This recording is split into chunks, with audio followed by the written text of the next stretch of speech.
Kumusta bayan? Makinig sa magandang balita ng ika-21 century.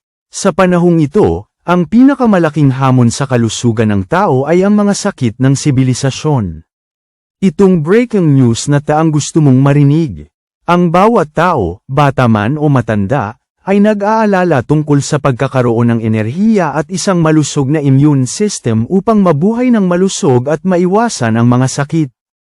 Oo, paano ang buhay kung tayo ay walang sigla, lakas at laging nanghihina?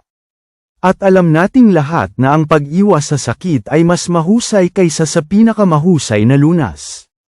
Ang breaking news na ito ay napapanahon at, masasabi ko, marami ang matutuwa.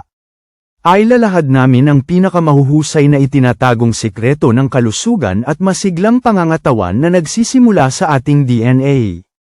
Una, hayaan kaming magbahagi ng ilang impormasyon upang maliwanagan ka sa mga pangunahing kaalaman sa DNA. Ang DNA, ang molekula ng buhay, ay may pananagutan sa pagdadala ng lahat ng impormasyong kailangan ng isang organismo upang mabuhay, lumaki at magparami. For more information visit my website, https://dinahealthworks.com.